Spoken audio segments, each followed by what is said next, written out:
काल ना देवीची ओटी भरण्यासाठी गेलेली होती, तिथे ना ही वेणी दिली होती, ती आज सकाळी केसामध्ये मस्त लावून घेतली. आज होता शनिवार आणि ऋषीला आणि त्याच्या पप्पाला सुट्टी असते. जेवण जर बनवायचं झालं ना तर मला एवढं टेन्शन येत नाही, कारण सगळ्यांना असं नाही की मी हे खातो ते खातो, सगळ्यांची आवड एकच असते. पण नाश्ता बनवायचा जर झाला ना तर प्रत्येकाच्या पदार्थाची ही आवड वेगवेगळी आहे. आणि जास्त ना ह्यांना कडधान्य, पोहे हे असं आवडतं, मेदूवडे. आणि जे की मला आवडत नाही, तर नाश्ताना त्याच्यासाठी जास्तीत जास्त आम्ही कधी बनवतच नाही. आणि यांना कडधान्य वगैरे भिजवून आवडतात आणि रुद्रला मला त्याच्या भाज्या आवडतात.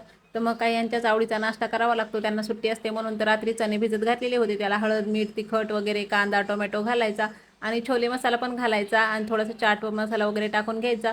आता चना मसाला वेगळा आणि ही चण्याची उसळ वेगळी, तर आम्ही याला चण्याची उसळ म्हणतो. तर मग त्या पद्धतीचा नाश्ता केला. नंतर ते गेले बाजारात आणि मी स्वयंपाकाला लागले. स्वयंपाक वगैरे होत तर बाजार घेऊन आले आणि येताना भुईमुगाच्या शेंगा घेऊन आले होते, तर त्या पण स्वच्छ धुवून वगैरे घेतल्या आणि थोड्याशा ठेसून घ्यायच्या जमिनीवरती, म्हणजे त्याच्यामध्ये मिठाचं पाणी जातं. थोडीशी हळद आणि मीठ टाकलं आणि उकडायला ठेवल्या. परत संध्याकाळी थोडंसं बाहेर वगैरे जायचं होतं सामान आणण्यासाठी, तर रस्त्यात जेवढ्या काही देवी लागत होत्या तेवढ्या देवीची दर्शनं वगैरे घेतली आणि सामान वगैरे आम्ही घरी घेऊन आलो. तर असा होता आमचा आजचा दिवस. चला बाय.